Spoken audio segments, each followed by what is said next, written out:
AAA. What does this term even mean?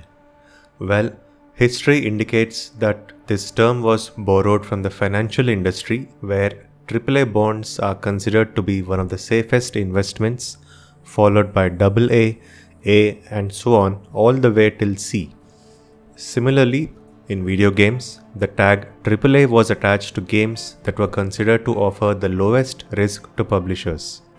All they had to do was advertise the game heavily and the publishers could be assured of high returns. Since no one formally defined this term, over time its definition began to change from low-risk games to games made on a high budget by a large team. These days, AAA games are expected to offer best-in-class graphics, several dozens of hours of gameplay, and much more in order to justify their selling price of $70.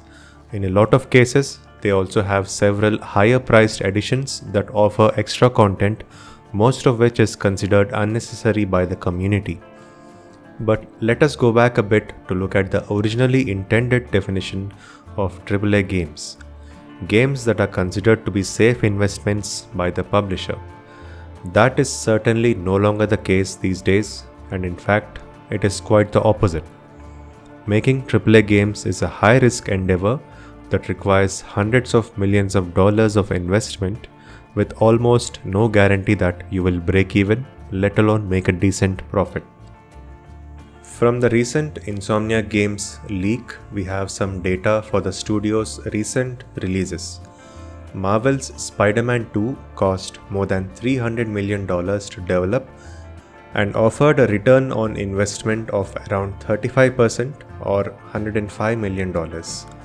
Compare that with a smaller game like Palworld, which was developed on a budget of around $6 million.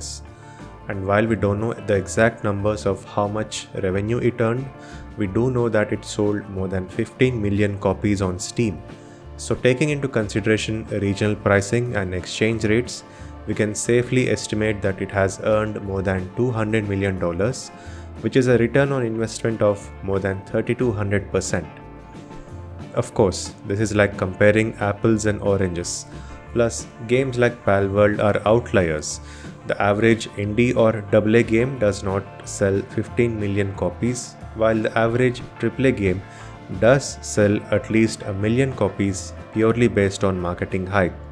But the point is, smaller games like Palworld, Helldivers 2, Balatro, and Manor Lords have shown us that it doesn't take an insane budget to make a successful game. The market is no longer interested in merely getting better graphics and more action gameplay with every game. In other words, the AAA formula is no longer guaranteed to work. And the big publishers have only themselves to blame. It's not as if people have suddenly stopped playing AAA games. The problem is, people have stopped buying new AAA games. They are happy to spend time playing older AAA titles because of their live service aspect. I have personally spent 7 years playing Destiny 2.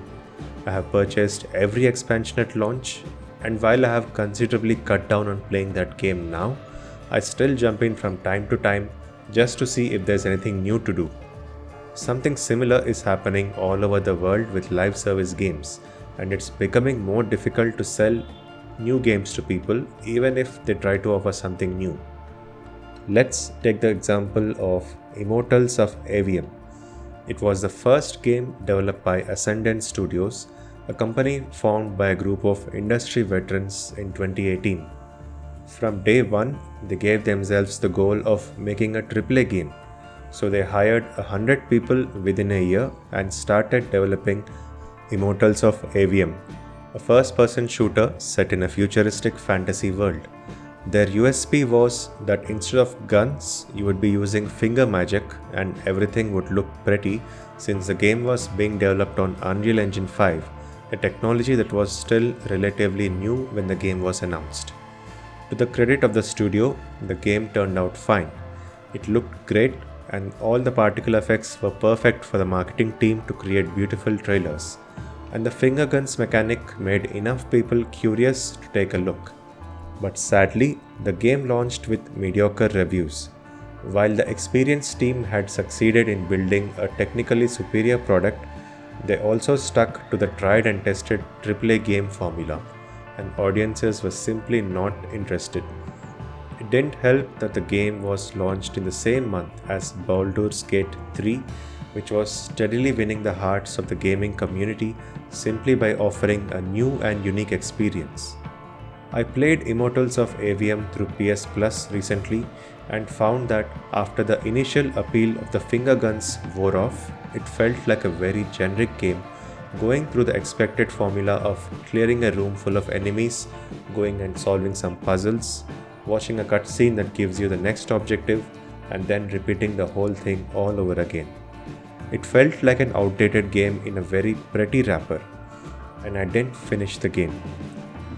Less than 1 year after the game's launch, Ascendant Studios have laid off half of their staff and is yet to announce another game. If Spider-Man 2's 35% return on investment is the best case scenario for AAA games, Immortals of Avium's story is the worst case. If we zoom out a bit, we can see that the tech industry in general is going through something similar. However, it is relatively easier for software as a service companies to recover because they deal with contracts that are worth millions of dollars. One good contract and a company can recover immediately. But in the video game industry, no matter the size of your company, you can only sell a product for a maximum of $70 and then some add-on editions for a few more $100. Even the most outrageous microtransactions in a game rarely exceed thousands of dollars. So to recover in this industry, your company needs to sell millions of copies of product, which is not easy even for the most successful publishers. And that is why the health of the industry is considered to be quite fragile right now, with funding drying up and layoffs happening every single week. The AAA formula is at risk, and I for one feel it needs to be retired altogether. Let the price of games be flexible and dependent on the amount of content it offers. Make AAA quality games but keep them as a shorter 2 to 3 hour experience. That will bring down the cost of development and allow you to make more games. This has been proposed as a solution by several third parties, but it is the publishers who fund the games that will have to decide if such a solution works for them. From a consumer's point of view, it has already been proven that games which cost $15 or $30 will sell millions of copies if they are good. We don't really need the AAA experience to have fun with video games anymore. Thanks for watching and see you in the next episode.